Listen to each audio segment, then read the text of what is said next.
Hey, this is Zach Peak. Hey, this is Pat Dorian. This is Drew Rob. It's Anthony Cervidio. You're listening to the Talking Birdie podcast. Fly ball left field. Nate McClouth is there. And the magical season of the Baltimore Orioles continues.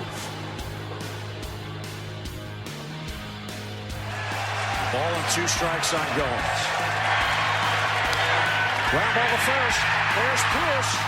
And the Orioles are champions of the AL East.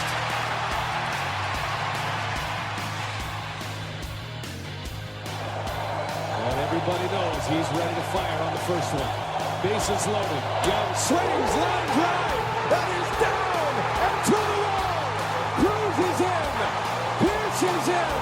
Party around third. He's going to try to score. And safe. The Orioles have the lead. With the first selection of the 2019 MLB Draft, the Baltimore Orioles select Adley, a catcher from Oregon State University.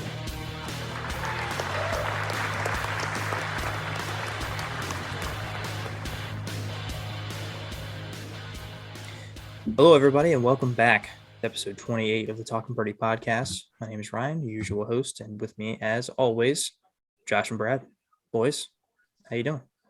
Well, we just did an episode about 2 days ago. We're catching up from last week's missed episode. We're back on the week-to-week episode release schedule, but I'm doing good. Brad, how you doing? Doing all right. Still recovering from my injury that I suffered during Saturday night's episode. But aside from that, everything's all good. First day of March Madness. Degeneracy is in full force and getting ready for some baseball, too. So, good times. Yes, sir. Yep. Ryan, how you doing, bro? I'm good, man. Work's been kicking my ass, but I'm good. Yeah. I got a nice new monitor, so I'm coming to you guys in crispy 4K right now. My roommate bought a 4K monitor for his new Xbox, and it was he got it through Prime, and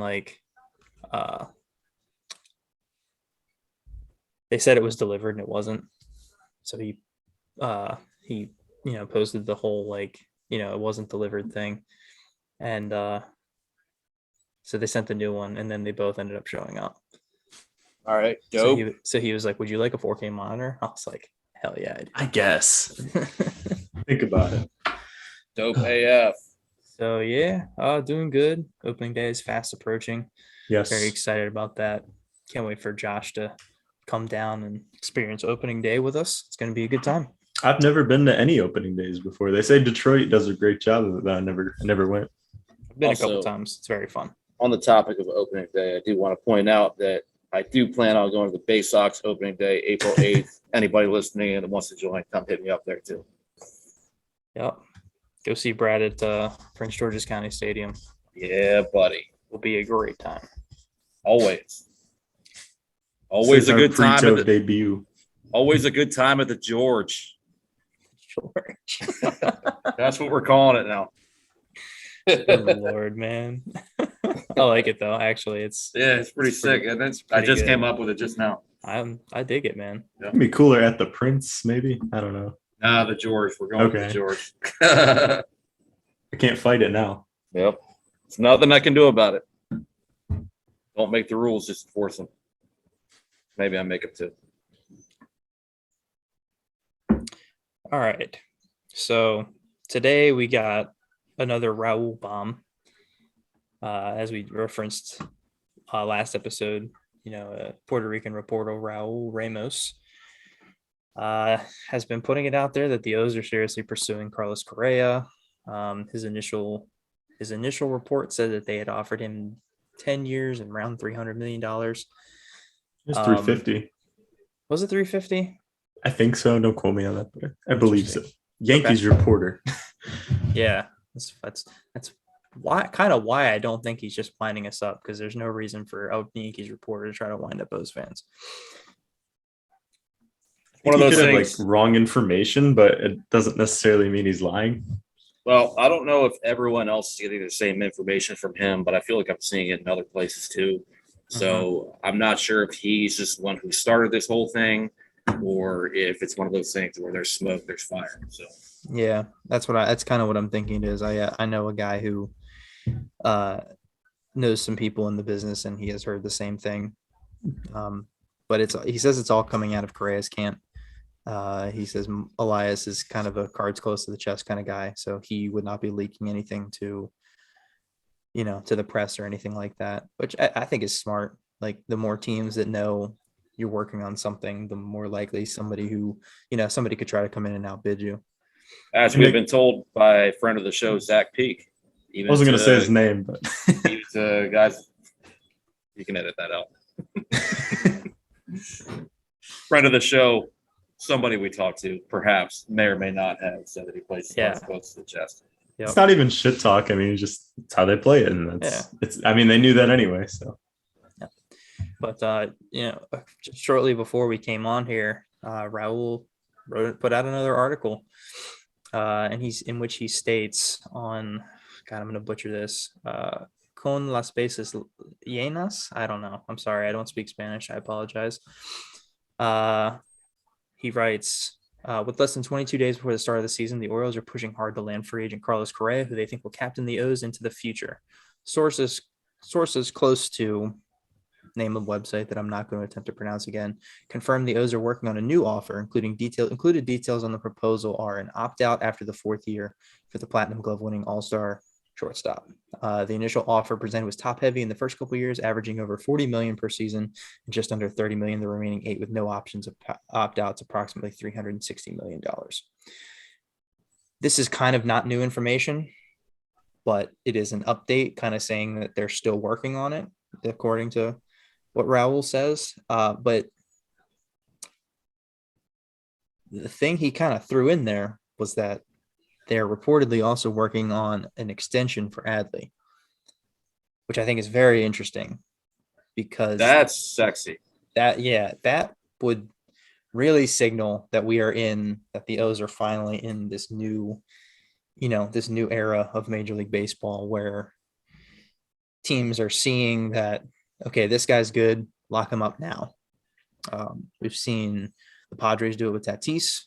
We saw the Rays do it already this offseason with Wander Franco, who they gave 11 years to after he had 300 at-bats at the pro level. Acuna got a similar deal. Evan White of the Mariners got one before he was even on the Mariners. He got it when he was in AAA, just like Adley. Luis Robert signed a pretty big extension for the White Sox, too. Eloy Jimenez got a big extension before his debut. So it's becoming very uncommon. Very common. Not very common. Sorry. Yeah. It's in a sense a gamble because the plus end of it is you're going to get a guy a little bit cheaper and you're going to get more years out of his prime for that long-term deal. And if he turns out to be as good as he thinks he's going to be, then great. If he turns out to be a bust, well, then that really fucking sucks. But it's just showing a lot of confidence in your guy, but also an opportunity to save some money on the front end too. There's one prospect that's probably not a bust. It's probably the former number 1 overall prospect who's killed it in minor leagues and hasn't really had much of an injury history. Pretty safe bet. The problem with Adley is that he's like already so old for a prospect. I think he's going to be 25 this year, and he wouldn't get free agency until he was 31 or 32. And I don't know, like the point of the extension on those like 19-year-old guys and 20-year-old guys, like you mentioned, is to get them through the late 20s and into the early 30s. It's kind of different with Adley, but obviously I'm not against the extension on Adley, but I don't know, just interesting because of his age. We don't really see him go to those older guys too much. I don't really think it's that different at all. You're extending him past like what's considered prime though, like after 30, especially for catchers. It's kind of like, whoa. Yeah, who cares though? Oh, I'm fine with that. It's not my money. To me, I think the big thing with that is also, especially with the smaller market teams that don't generally spend as much, I think it's a big deal for them for cost control. Those arbitration years can really, really, really just exponentially skyrocket a star player's price. And if you can avoid those arb years completely, with an extension. You know that player's locked in for them for that amount of money. You know you're going to be how much you're going to be paying them. It gives you the flexibility and the foresight that lets you plan around other things. You know how much you're going to pay other players. Yeah, exactly. I mean, right now it's hard to tell who would get a similar extension at this point. I mean, personally biased towards Mountcastle, but I think he could get a little extra cash in there, maybe a 4-year kind of extension. Outside of that, it's like with Mullins, you don't necessarily want to do that yet. Maybe not with Hayes or any like John Means, even Grayrod and DL Hall. You don't know with pitchers as often, but yeah, Adley would be the most safe first extension kind of move like that. And I'd love to see more of this in the future. Keep that core together. You don't have to do it with everybody. No, certainly Like, not. You can let some of the. I wouldn't let Mountcastle get to ARB, but I think you could get through his 3 pre-ARB years and then extend it. Mountcastle's interesting because first baseman who necessarily isn't a good defender, and like teams can kind of like show that in arbitration hearing, and they could probably make a lot of money back. Well, that's what I'm saying. Extend him. I'm saying you don't have to extend him right away. You can go those 3 pre-ARB years and then start working on that extension. You know, for ARB 1, he's not going to get that big of a raise. He'll get a raise, especially if he continues what he did in his rookie year, but it won't be, he's not going to go from league minimum to making $20 million a year. No. So you can do that then and get him extended, get rid of the arbitration years. And then, you know, he's a little older too. I think he's 23, 24. He'll be 25 this year. So yeah, you can get the good years out of him, and then again, you know that you've got him for X amount of years, and then you're good. Yeah, for sure. What's the Correa? They pulled their offer, or supposedly. This is all Raul Ramos and Utah Street Report a little bit, but pulled their $350 million for 10 years offer. I think in the article he says they bumped it up to 360 for 10 years. Both Raul and the guy I talked to said that they didn't pull it. They didn't pull it? Okay. Just it was floating around there for a couple of days, but glad to hear that the same sources are putting it, that they have it back in. What's the point of pulling it? I don't know. It doesn't do anything. You can't play hard to get when you're offering a guy $360 million. No. Because obviously you want him pretty fucking bad. Yeah. So you can't do that whole, like, we're tired of waiting. No. If you're actually offering a player that money, you'll wait as long as you want. It's just wild how silent these rumors are. Like even on Trevor Story, who's like rated as like the second best free agent shortstop left and everything, but we're not hearing anything besides Story to the Red Sox and Correa, maybe with Houston. And other than that, it's been these Orioles rumors, and that's it. Like no other team has been rumored to be in. You know, they say the Yankees are out on Correa. Yeah. The Cubs just signed a shortstop. Albeit Jonathan VR, but they got Simmons too. Yeah, and Andrelton Simmons. So they didn't spend big on a shortstop, but they have pieces at shortstop now that would be, despite them being cheap, would be kind of pointless. Well, they got Nico Horner and Nick Madrigal too. So I mean, don't think they're worried about Madrigal. Middle infield at all. Yep. So yeah, I mean, it's like, who's left? It's Phillies. I don't know. Haven't even heard an inkling about that. No. So that would be really out of nowhere if that happened. I'm happy the Orioles got national attention finally for this. Ben Verlander quote tweeted it. He got a couple thousand. He's not, I don't even know what he does really, but like he is like a bigger. He's Justin Verlander's brother. That's it. I think he writes for somebody or goes on something, but you're right. You're absolutely right. But it is like some sort of larger attention that's not Raul Ramos. Ben Verlander. Hey, Justin, can you help me get a job? Can you help me get a job writing about sports? Yeah, I got you, buddy. Just if I help you out, we just fucking get off my ass about it. Justin, help me out. The amount of reporters that have been shit on this podcast, I know, right? far outweighs the ones we've commended. Mm-hmm. Anyone else got anything on Correa or Adley? No, Correa has not returned any of my texts yet. So that's a shame. Nor has his. Nor has Adley. Nor has Adley. I think the longer this goes on, the more likely it becomes. Yeah, I mean, no one's like coming out to say that's not happening yet, which is incredible. Precisely. Yeah.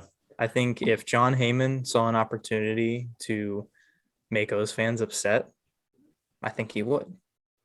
Yeah. I think all it would take is for him to, go to Raul's thing and quote tweet it and say, "This is false," and it's all gone. But he hasn't done that, so No one's done it because no they don't one's done know. it. No, they don't. I just want to know why Raul Ramos and his like tiny little Puerto Rican news outlet got got this scoop and no one else did. It's I incredible. don't know, man. I think it's kind of it's pretty common with Boris clients, though, isn't it? I have no idea. I think they usually go for the loud approach. Like they'll go straight to the big guys because they want to drive up the price. But Yeah. this is weird. But like the fact that everything lines up where it's like the big guys aren't talking about it because they're not letting out information. But here's this little report on the Orioles, like when no one else is rumored to be in. I mean, Correa's got to sign soon. Spring training games start tomorrow. So Yep. Yeah, and I don't know if you noticed or not. I spoke to Raul today. He's very responsive in the DMs, which I appreciate a lot. He's very upfront too. I love him. He is, and he's very real about it too. Like Yeah. if you're like, what's going on? If he doesn't know, he'll just be like, I don't know, man. I don't know what's going on. So I appreciate him being real. And because of that, when he does say something, I feel like I can believe him because he doesn't, as far as we know so far, he doesn't exaggerate things. He doesn't blow things up. So you can kind of feel like he is telling the truth when he tells you something. But I was chatting back and forth with him a little bit, and he said, I will tell you this though. And I was like, like I was like staring at my phone like this. I was like, let me see. I want to make sure I get exactly what he said here. Stand by. Yeah, he said, I will say this to you with 3 dots. And I was like, oh. He said 2 days ago, Houston was supposed to present an offer. Apparently they didn't. Interesting. So because we haven't heard Houston submitted an offer. We just heard that Houston is interested in bringing him back, which, whatever that means, because everything else has been pretty quiet. Houston's interested in bringing back their platinum glove shortstop. Crazy. Yeah. It's wild. But the Houston thing is strange because one of the few times I've ever seen a pending free agent be very upfront with the fact that he's not coming back. I think Correa, he all but said, yeah, I'm done. I'm out of here. Pretty much. He sold his house in Houston. We know that for a fact. He said he's open to join a rebuilding club. That we know for sure because Heyman tweeted that. Yeah, and that was referring to the Cubs, but I mean, it's still pretty relevant. Yeah. He didn't say would be open to joining the Cubs. He said would be open for joining a rebuilding team. Oh, he specifically said that? Yes. We know he loves analytics. Drafted by Mike Elias. I mean, the stars could not be aligning any better. If there's one good thing for Orioles fans to get delusional about and dream on, it's this. I mean, what are the chances? Is this really delusional, though? I'm saying, like, in general, like, we all feel like this isn't going to happen, but it gets more likely with the day. And it could. I don't. You know how I've been ever since we started this podcast. It's not that I don't believe that, like, it can happen or that it can't happen. I just don't know that, like, Elias's comments just don't line up with it. It's GM speak, dude. Whatever. I guess so, but dude, I know he you hasn't made any sort of move to even precedent this. I know you don't watch soccer, but Arsenal's old coach, Arsene Wenger, one time, they were talking to him on transfer. That was the day before transfer deadline day. So it's similar to like trade deadline day, but it's I don't need to explain it on here, but it was deadline day. They said, he was talking to a reporter, and he said, is it true that you guys are signing Santi Cazorla tomorrow from, I can't remember which club Cazorla came from, but he's like, is it true you're signing him tomorrow? And he straight up said to this reporter during a live press conference, I've never heard of Santi Cazorla before. They signed him the next day. It's GM speak, man. Yeah, you can't put any stock into anything a coach or a general manager says. It's not when it comes to free agency and trades and stuff. Yeah, it Because is all a mind game. It's all mind games. There's too much leverage to be had by letting too much info out. And plus, I mean, Elias isn't a stupid guy. If he says to reporters and it gets out, if he says, "Yeah, we're going hard after Carlos Correa right now," and it doesn't happen, it's just gonna bring on a whole bunch of fan vitriol. True. Especially if somebody like Heyman reports exact numbers that were offered to say that they got outbid. Yeah. So, like, at least he has the I guess the benefit of the doubt, plausible deniability if it doesn't happen. He never said it was going to, so Yeah. Didn't even say he was interested. Yeah. Fair he's enough. never heard of Carlos Correa. Don't even know who that guy is. Man. So it's fun. It's exciting until I get a notification that Correa officially signed with someone else. It's not the O's. I'm going to think that it's going to happen because it's fun. Probably I think I by said next this. episode, we will know where he signs. That's crazy. That's to think probably about. a good bet. It's probably a good bet. Yeah, I mean, he's got to get into camp soon. He's got to buy a house soon. He doesn't have to buy a house. He doesn't have to. He's got to go live somewhere for the next year. He'll probably, I'm sure what they do when they get these deals, they probably rent something or they live in a nice hotel for the first year. And then their first full off season, they probably do the real estate thing. And He's buy gonna a have house. he's gonna have a host family, guys. Like Yeah. Brian Yeah. I'll make sure I'll get our name in. Yeah, there you go. To host family. Yep. So it's exciting. I can't help but think it's going to happen. You might think I'm stupid for that. That's fine. Sorry, I'm having fun. That's better than the guys going, "You don't want Correa. He's garbage. Dude's a douchebag." Come on. God, fuck that guy. I mean, if you think he's a cheater, whatever. But don't say, "Give me Nelson Cruz over that cheater, Carlos Correa," because that's one of the most ironic things that I've ever seen in my life. I'm gonna be honest. I don't want to go too far down this rabbit hole, but I could not give less of a fuck about the Astro scandal. So Yeah, it's been 5 years. I couldn't care less. No. What's been said and what's out there is already out there. Everything, pretty much. And baseball teams aren't really run on the basis of morality anyway. So, I mean, what sports Hell no. organization is? hell no. right. That's what I'm saying. No one can play like the moral high ground card because they're all like in the same shit. If you Mhm. produce, you could pretty much be a rapist or a murderer. You could settle. Yeah, his name is Ben Roethlisberger. Yep. Mhm. There's a long Yeah. list of names. Yep. Mm-hmm. So it's a baseball podcast. For those of you who don't know, that's the quarterback of the Pittsburgh Steelers. Was Ohio Former. native. Finley, Former. Ohio native. Former. I'm not giving up on him coming back for them. you think it's possible still? No, it's not. It's not. They already found their replacement. Replacement. He's better than Ben at the end of his career was. But anyway, Yeah. we don't need to get it. We can get into that debate another time. When we start up the Ravens podcast, we can get into that. Talking Roethlisberger. I'm gonna be honest with you though, dude. I mean, I know who's good on the Ravens, who's not. I can pretty intelligently talk the game, but when I listen to those guys break down offensive line film, they're on a whole nother level. You talking about Jake and Spencer? Yeah, Yeah, it's absurd. like that's a level I've not quite. Yeah, that's why I like listening to him. Yep. Because I feel like I'm getting filled with knowledge. Right. So that's the latest on the Correa situation, and a nice, fun little tidbit that the O's could be working on an extension for Adley, which is nothing but good news there. Yeah. And there's no way that one's a lie, I feel like. So why would you bring that up out of nowhere? Yeah, Just there's literally doubling no down point. even more. Like, it's Yeah. just extra information. There's quite literally no point. No. Is that it then? Correa and Adley done. Yeah, that's it for that. Good I mean, news. that's all I've got on it. I don't see any reason to elaborate on it further. Yeah. Oh, I will say, I'm sorry. You're good. It's related. It's pretty exciting. The O's have reinstated their policy allowing fans to bring outside food and beverages. So that was taken away for just, I believe, 2020 There's no COVID fan, there's my reasons, tone. Just COVID reasons, whatever.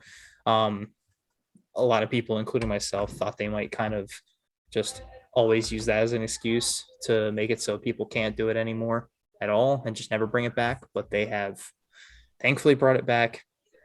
I'm very excited about that because there's always people outside of the stadiums that like set up with grills, cook burgers and sausages and stuff, and it's always really good food, and it's so much cheaper than anything you get in the stadium. So There are 3 guarantees in life: death, taxes, and when I go to an Orioles game, I'm getting a hot Italian sausage with peppers outside the stadium dude, from one of those. so good. That's my favorite thing to get to. The 3 guarantees in life. Yep.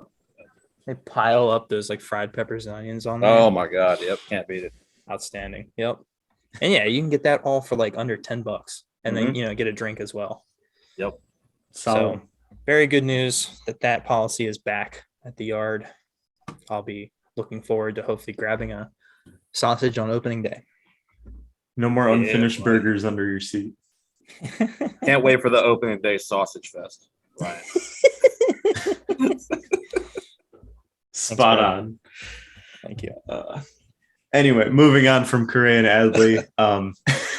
And the sausage fest. The free agent market has been very hot, not necessarily for the O's, but the Reds made some interesting moves this last week. And I think I was just going to take this opportunity to kind of like compare, like, we're actually not in that bad of a situation, and that having a plan, even though you might disagree with it or be mad at it, I am one of the critics of this plan, is better than having no plan at all, like the Cincinnati Reds. They traded away All-Star, who got MVP votes last year, Jesse Winker in his prime, to the Seattle Mariners. They traded Eugenio Suarez with him. Just a salary dump. Purely a salary dump. Purely a salary dump. They got back not that much in prospect capital. Justin Dunn, who's not a prospect, and Jake Fraley, who had a decent year with the Mariners, but definitely not enough to equate the Winker Suarez loss. And Fraley's like 28 too. Yeah, he was one of those guys that took forever to break through. Right, he had a decent year last year, but he did. I mean, that's not why the Reds really went after him. This was the purely dump salary, and this comes 2 years after they tried to win in 2020 before the COVID season. They signed Nick Castellanos, they got Sonny Gray, they got Mike Moustakas. I believe they made a couple other little similar moves like that, but I don't know. This was just kind of going to be an open discussion anyway, but compare that to what the Orioles have done. Yes, we've lost for 4 straight years. It's been terrible baseball to watch. Not really fun, but we at least have something to look forward to. The Reds fans they just cut a couple of their best players. They lost Castellanos in free agency this year. Moustakas got traded to the Brewers last year, I believe. And all they got left is like Luis Castillo and like a couple like fringe guys. Not a lot going on there. And even Castillo, there's been rumors that they're going to trade him like since last year. For several years, yeah. And like, I don't know if you guys read the reports when they were doing lockout stuff still, but the Reds were vehemently against like any sort of CBT, whatever, against any like CBT raises because they know they couldn't compete with the higher market teams because they didn't want to compete with the higher market teams. Just interesting that, I don't know, just tough situation if you're a Reds fan. Just thought I'd bring this up. Brad, I'll let you go first. Well, I mean, honestly, I kind of told you guys, I didn't look too deep into what kind of return they were getting. From what you guys were telling me, it doesn't sound like they got too big of a return. I'm all for if you're ready to rebuild and you do it the right way, build it from the ground up. Obviously, I've been pro what Elias has been doing for the most part, up until he signed Jordan Lyles. But from the sounds of it, the Reds didn't seem to get as good of a return as they could have. So that would probably be the most disappointing. I mean, I'd be disappointed if I'm used to being a decent team going for it. It's a little different being from an Orioles fan perspective where they've been in this situation for the last 4 years or so. So, I mean, I'm kind of used to it at this point. It would definitely take some adjusting as a Reds fan to kind of switch that mindset. But that's all part of the life of being a sports fan, man. So it's just bizarre, man. Like the Rockies are in the same boat. Like they dumped Arenado 2 years ago or last year, I guess. They didn't re-sign John Gray. They just let Story walk, and then they signed Chris Bryant to like a 6-year deal. Bizarre. 7-year deal. Yeah. That makes no sense. I mean, that's poor asset management. It's, I guess, a knee-jerk way of trying to bring people back. I don't know. I know they didn't take too kindly to losing Arenado. He was the star in Colorado. People loved him. Yeah. Story the same way. I mean, Chris Bryant's going to the Hall of Fame now. That's it. Well, At yeah, Coors. of course. He's going to hit 60 bombs at Coors, of course. Yeah, that was a knee-jerk thing, I guess. And like, I've seen you say it, Josh, where it's like, oh, why can they sign people and we can't? It's like, I get why your initial reaction is that, but Chris Bryant doesn't make the Rockies good. No. I don't think I've said that about something like this. But he sells jerseys and I guess brings maybe 1,000 or 2 people to the park every night. Couple wins above replacement every year. Who gives a fuck? That's it. I just read something that I am not particularly pleased about. Uh-oh. And it's in regards to an Orioles minor league signing. We fucking got Chris Ellis back. I saw that a couple days ago. Yeah, you're a little late on that, buddy. Oh my god, I've totally fucking missed that. Fuck, man. Live reaction to Chris Ellis is re-signing on air. That means he's gonna make the fucking team. I don't know. It's a minor league deal, so who knows? Anytime they sign these bums that have no business, that are veterans that have no business being on a fucking roster, they always make it, oh, we don't want to lose them because they could opt out if they don't make the big league team. I mean, come on, guys. What are we doing, man? I think if there's one thing that has really genuinely irritated me to no end about the way the O's have done business over the last couple of years, it's not severing ties when you get rid of these shit players. I know, dude. Like, bring the shit players in so that they can fill a need for a little bit. When you let them go, let them go. You don't need them anymore. Stop bringing them back. Yeah, what are we going to do? Bring fucking Rio Ruiz back next to? Yeah, I mean, I can't believe Pat Valleca's not back yet. Spring training's not over. Yeah, I know. I shouldn't even be saying that.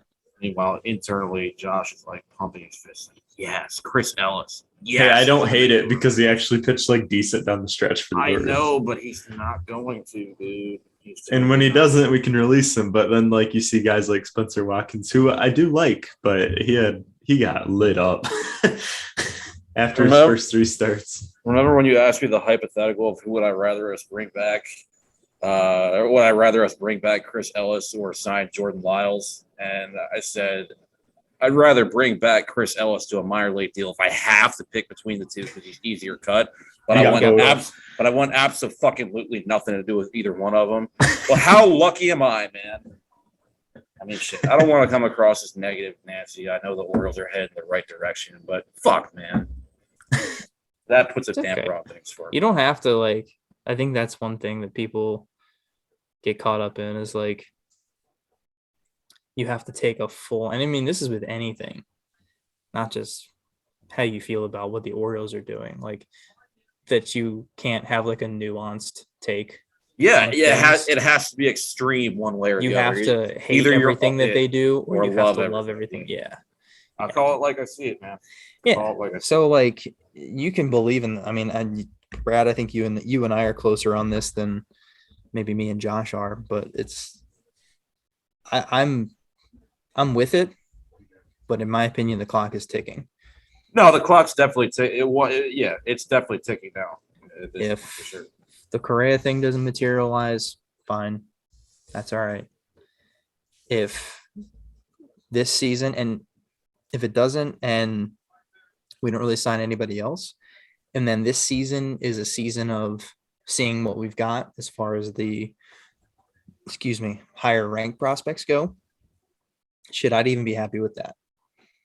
You know, I don't care if we're not signing Matt Boyd, Josh, if we're getting some DL Hall and Grayson Rodriguez appearances this year. I don't care. I'd much rather see that. I want to see the attempts to progress. Right. And preferably some progression as well, but at the very least, an attempt. So if an all kids approach is what's on their mind this year, then I'm fine with that as well. What I'm not fine with is another 2020 or 2021 where we're not bringing up the talented kids. We're bringing up kids, but we're not bringing up the right ones. There's no reason to And hold we're it back. allowing shitty journeyman major leaguers in heavy air quotes to block guys that we could be seeing. I don't want to see that again. Yeah, man. I've been fine with it for the last 3-4 years, but it's over now. Like, let's fucking go. Yeah. The system is stocked. You don't need the tank anymore. And if your talent scouting is as good as you say it is, then you should be able to identify talent at pick 15 or 16. Hell You shouldn't need to pick at 1 to get a talented player. Even fucking Dan Duquette got Grayson Rodriguez at 10. So, well, I think we'd be looking at Dylan Bundy part 2 if that changeover didn't happen with Grayson. perhaps. I mean, what's Grayson's best pitch? Fastball. Is it his fastball? Okay, they'd probably tell him to stop throwing it. Yeah. Oh my God. Don't get me started on that. Yeah. I think we're closer on that than you think. I think 2022. I would kind of throw 2021. Like, I think they went about it wrong, but sure, whatever. It's just a difference in philosophy.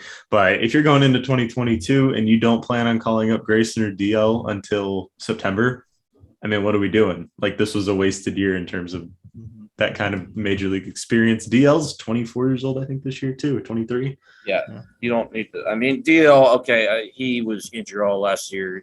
Ramp him up, okay, but he doesn't need to stay down in the minors for a whole fucking year. Like a month or two, maybe, if he shows he's doing his thing, pull him up. Same with Grayson Rodriguez, honestly. If they weren't hurt last year, they would have been the second or third, if not third and fourth best pitchers on the major league team. I mean, right. Anything past this year, it's just sad, man. Like, I get service time and all that, but if you're stretching this out an extra 2 years, even, I don't know what you're doing. No, yeah, just knock it off now.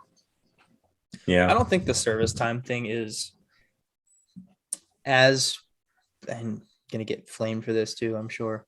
I don't think the service time thing is so much of putting off their free agency as it is not wanting to waste years of service of them playing on utterly trash teams.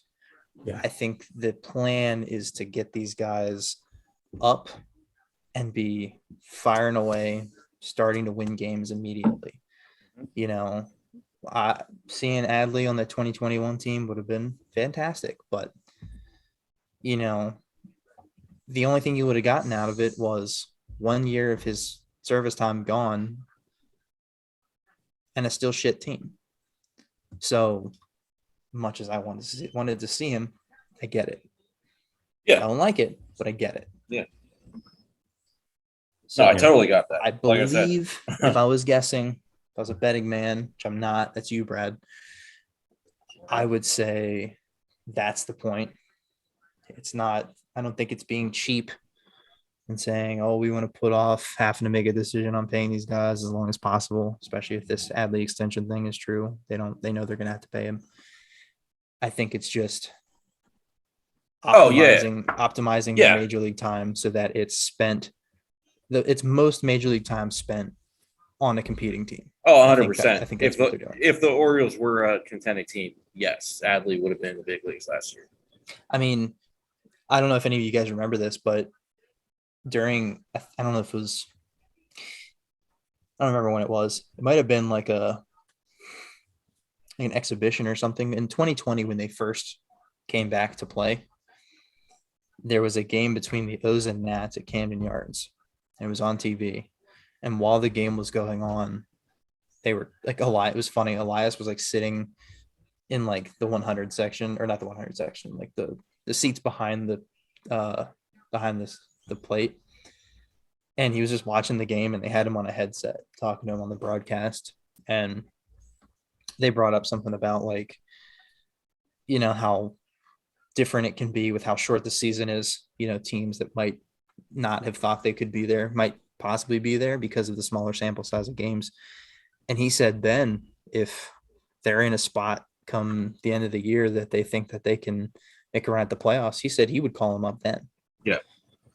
So that's all I think it is. No, yeah, I always figured that was the case. But I think you're playing with fire a little bit. I mean, those guys take time to adjust to the new level. I get you can get them as ready as you can in AAA, but they're not talking to veterans down there. They're not seeing major league bats up there. I mean, I get the philosophy to it and everything, but I mean, eventually they're going to have to see some sort of trial run up there. well, like I said, like I've been saying, yeah, last year was totally fine with it up to that point. At a certain point, you have to start progressing. It's not like, oh, suddenly we are a contending team. I mean, these guys have to. They're not going to contend this year, most likely, even with these guys, but they can grow and they can progress towards the ultimate goal of annual contention. And it's got to start sooner rather than later. Yeah, and we've talked about that on this podcast. At the end of the season, we gave our projections for 2022, and we said 70 wins, I think was our number. That's kind of expected this year. Do you guys see that happening? Because I don't know about that. I do. Don't know if we did enough there. It depends on the gray route and DL decision, I guess. Yeah, I kind of need to see who's on the opening day roster, what the plan is for who's going to get called up. You know, I feel like 70 is reasonable, but then again, if they go like if they're not going to try and they're going to trot bums out there all the time, Guys, it's 18 more wins than they had last year. It's not like we're saying they're going to jump from 52 to 90 wins. 70 is easily attainable. AL East didn't necessarily get easier though. Whatever. We took 8 from the Yankees last year. Very lucky. It's not lucky. They beat them.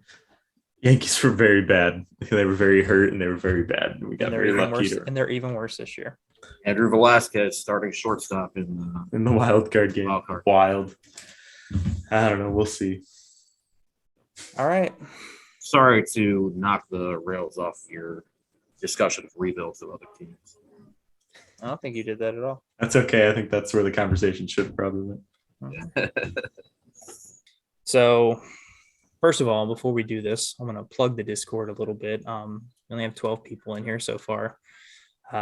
Discord is a great way to just get general discussions going. We have so many different channels. So if you want to come in and you want to talk about the Tides, we have a Tides channel.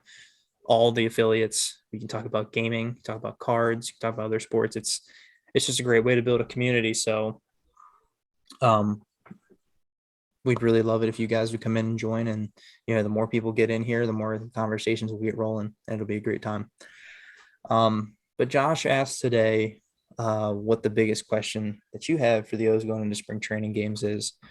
And the first one is from Sensible_Arm is has the back end of the rotation sort out. So I'll let you guys go, and since I'm reading the questions, I'll weigh in at the end. We've kind of hit on this already in this episode a little bit. It depends what they want to do with gray route and DL. There's a long list of names you can throw in there. I think Means is a lock for 1. Lyles is probably the lock for 2. Could flip-flop with Bruce Zimmerman if he's still healthy. And 4 and 5 is just a crapshoot, man. They could go Watkins. They could go Ellis, Aiken, Kramer. Wells. Yeah, Bauman. I'd love to see Bradish up there, hopefully by May. I mean, that'd be like best case scenario. But I assume they'll start the season with like Kramer and Aiken up there, just like last year a little bit, or what they wanted to do last year. I'm going to, sorry. I just said Brad, go after me, and then I tried to cut you off. My bad, dude. Go ahead. I'm going to say Aiken's going to be one of them because you named the first 3. I agree with that. Means, Lyles, probably Zimmerman. I'll say Aiken starts as the number 4, and I hate to say it, but probably Chris Ellis at number 5. Are we forgetting somebody? No, we've named a bunch of them. Is it that bad? No, it doesn't have to be. Fucking Lyles and Ellis are gonna fucking take 2 spots away from guys I'd rather see. Ellis is on a minor league deal, Brad. Calm down. Lyles, I know what you're saying, but but every time they sign these veterans to minor league deals, I think he'll be there if he needs to be. if people get hurt or guys are getting shelled, maybe they'll go to him. I don't think he's going to be on the opening day roster. I really don't. I Kevin hope you're right. Smith's on the 40 I hope you're man. right. I don't think they'll use him. Yeah, especially with all the prospects they had to add to the 40 man to avoid the Rule 5 draft, Which didn't Like, happen. which didn't happen exactly. Hey, I mean, that's fine. We would have probably lost either Newstrom or Vespi. Yeah. I think So- Dorian was out there too. Ooh, Yeah. not friend of the show, Pat Dorian. I know. So we would be sad to see him go, but we would have wished him well. I am going to go with a slightly less doom and gloom approach than you guys. I'm going to agree with the top three because obviously that's what it's going to be. Sorry. Whew. 4, I'm going to go with Dean Kramer. I think he gets one last shot. Yep. And I think 5 is Mike Bauman. Okay. And I think it changes a little way through the year because I do think DL and Grayson are going to see the major league team this season. I really do. You see Elias- talk that they wanted Jorge Lopez and Tyler Wells to stretch out and potentially go back to starter roles. I think There's no I think- reason for that. I think they're just stretching them out as to make them long relief options. I don't think they're actually going to start them. Which is fine. I would hope that. I mean, Tyler Wells was great when he'd go like over 2 innings last year. Some Yeah. of his moments. That was pretty incredible to watching your like closer guy go like 3 innings. Mm-hmm. That was sick. Same guy. Questions. Who is second base, shortstop, third base, opening day? Ignore. Sorry, not my turn. Go Go ahead, ahead. Josh. Sadly, I think I don't know. I guess it's not sadly, it's just how it's gonna shake out. I think Gutierrez is gonna end up winning the third base job. They just liked him last year enough to claim him off waivers, and he didn't exactly underperform that badly. Dude's got a cannon over there. I don't mind watching Gutierrez play. He's just got to get better at the bat, man. I could not roll my eyes any harder right now. Josh. Sorry. He's got to get better with the bat. That's obvious. And for a third baseman, you want that, especially Trash. with Dorian Until knocking he on the does, door. utterly useless. Trash. Right. Shortstop, I'm going to go with Mateo. And I guess they could put Urias over there too. I would rather see Urias in the lineup. I don't know his ability to play third base, so I'll just tentatively say Gutierrez, Urias at short, Odor at second because they signed the guy, so they're going to use him. Yeah, I'll say Gutierrez, not by my choice, because I think he's complete and utter trash. He's the position player version of Chris Ellis and Jordan Lyles, but they seem to like him, so he could be there to start. And then for shortstop, obviously that all depends on if we land Correa. If we land Correa, it's him. If not, I'll say Jorge Mateo. And hopefully Jordan Westberg can eventually push him. And then Odor's going to start at second. Urias on the bench? I Yes. don't give a fuck about Urias. Really? No, I don't give a fuck. He's not that good. I mean, he had a good year. By Better year those than standards. Gutierrez and Mateo. And Odor. It doesn't mean he's irreplaceable. I know, but I don't know. I think he certainly earned a shot this year as a Like starter. he's a good guy to have when you're shitty. He won't be here when we win. I don't think. No, of course not. He has a great personality. Yeah. Everyone loves him. He's a good guy, and people in the clubhouse love him. So let's let him hit 220 on a big league roster, so nobody's feelings get hurt. I would say Urias is probably a little bit better than a 220 hitter, but I don't give a fuck about him. Well, you know what I'm saying. Yeah. Yeah, I don't have anything to add. Basically, I'll just replicate Brad's answer because that's exactly what I think it's going to be. They like Mateo's speed and don't blame him. Yeah, I mean, he is absurdly fast. Fastest So in there is baseball. value there. Where does Correa fit in the lineup? Sam Noel 222. That's my buddy Sam. Shout out to Sam. Great question. Somewhere in the 2 through 4 slot. I think he's the 2-hitter. Yeah. I actually was thinking about potential lineups the other day, and I think your 1 through 4 is probably Mullins, Correa, Rutschman, Mountcastle. I mean, that's everything- Orioles have a everything- good lineup, man. Everything under that, I don't really care because those 4 guys. Hayes, maybe 5. Yeah, I mean Hayes is probably your 5 hitter. Mancini. Yeah, that's true. Maybe Mancini 5, Hayes 6. That's a respectable lineup for a team that lost 110 games last year. That's a respectable lineup. They didn't have much problem producing offense. No, well, at times, but no. They went through their spells, of course. I mean, every team goes through their cold spells, but yeah, I mean, they did hit decently consistently. There's like actual lineup protection there. It's good to see. Yep. And for now, this is our last question, but hopefully people listen to this and join the Discord and start asking more questions and stuff. We'd like to do this at least a little bit. Doing this every episode would be awesome if we can get the questions together. JWin 006 is also a very good question. Not sure what my biggest question is, but a consistent question I have is how many chances are we giving DJ Stewart? Because it seems like he's already been given a ton. Besides that, all my questions are surrounding the pitching staff, back into the rotation, closer, relief, Rodriguez, etc. It's a great question, JWin. I agree. DJ Stewart has had way too many chances. He's gone. I mean, you're out of your mind if you'd rather see DJ Stewart than see what either Robert Newstrom or Kyle Stowers can do. We haven't even mentioned Kyle Stowers yet today. Kyle Stowers is knocking on the major league door. Yeah, That's true.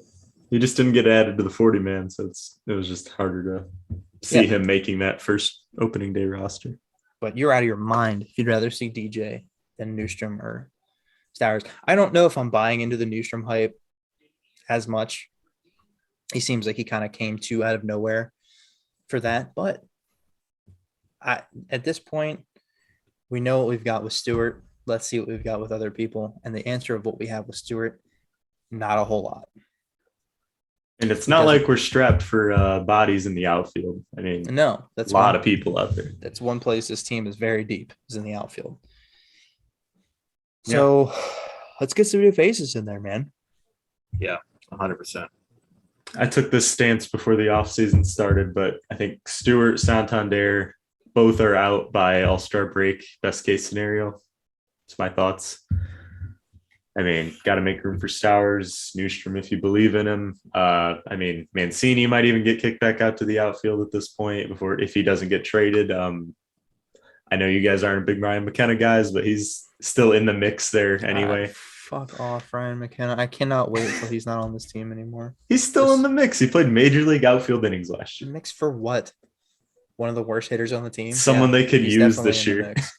Someone they will probably use this year. Dude, I don't know how people like baseball players that can't hit. I really don't.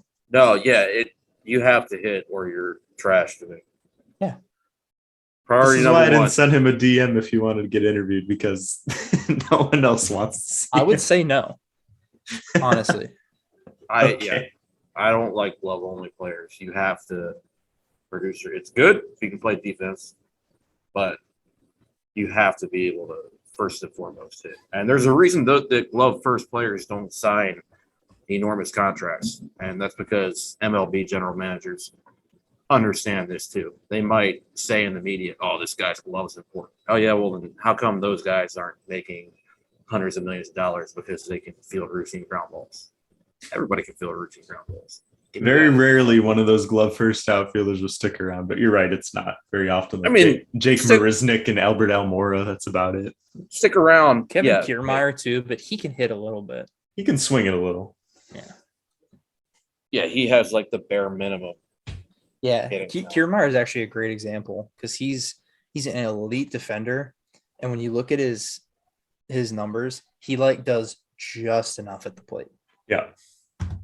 I mean, when you got a dude who put up like 5 outfield defensive WAR in a season, you're going to find a way to get him in the lineup, but he doesn't make you feel bad about it. Yep. So But I think Stewart we're all and out on Santander, DJ Stewart. not that guy. Yeah, I like Santander. He was a great he was a nice plus piece to have during the rebuilding years. You know, a guy that kind of came out of nowhere, had some pop, but he's not a guy for the future. He's had these injury problems, and even when he's come back, it's looked like he's struggled to actually come back from him. So yeah, I'm kind of out on Santander as well. Best case scenario, he has a hot first half and trade value goes up, and we don't need to keep him because we have Still a ton think- of outfield talent on the way. I view Santander differently than I view Stewart. I think he's a solid major league player, but his future might not necessarily be in the Orioles. Oh yeah, I agree, I'm not putting them in the same class at all. I don't get upset when I see Santander in the lineup. No, they probably he's just actually- both need to go. Yes. We're just saying that there are better things awaiting in the outfield than Santander. And so just by virtue of that, he's going to have to go. I mean, we're 2 years away from probably talking about Kjerstad, Kauser making that same run for an outfield spot. And I mean, it's a good problem to have too many guys out there. Mm-hmm. I really think very soon a lot of these outfield guys are going to start getting shipped off. Yeah. Something's got to give here. Honestly, I'm not going to force a trade off Santander, though. I'd want at least kind of a return on it because I still think he's a decent player. Yeah. No, that's why Josh was saying, you hope he starts off hot and some team wants him bad enough that they'll, give up more than they should. He was great in 2020 before he got injured. But Gold Glove candidate, was one of the top offensive players, but just He was actually, it's a shortened season, and I'm only talking the first 30 games of it, but he was actually in the running for MVP, like halfway through that season. Yeah, he was insane. wild. Didn't he have like a 900 OPS, something like that? I believe so. I'll cross check that. He might not have ended that way, but he sure did for at least a little bit. He had a great end of last season, so hopefully he keeps that going. But 27 years old, it's probably not going to line up with the O's window. He had an 890 OPS in 2019 or 2020. It's pretty damn good, man. Yeah, It's small sample size, but 890 OPS is not something you can argue. put up with. almost 2 WAR in 37 games. So something. Okay, we better wrap it up, boys. Yep. All right, we'll save the other segment for next week. Yep. Correa's an Oriole. Yeah. Hope so. Happening. We'll do as long as everyone's free, if we get that notification that the Orioles and Carlos Correa agreed to some mega deal, we'll jump in here and do an emergency pod. So Word. Cool. For sure. all right, you guys. As always, we're gonna plug everything. Follow us on first of all, join the Discord. The link is in our bio on Twitter. So if you just go to the Twitter account at Podcast Birdie, the little link box right there is a Discord invite link. Discord invite links have a tendency of being finicky. So if you click on it and it tells you it's out of date, send me a message and I will hook you up with a new link. Other than that, follow me, Ryan Set 094, follow Brad, KU Brad Wandell, and follow Josh, Out of State O's. Thanks everybody for listening, and we'll see you next week.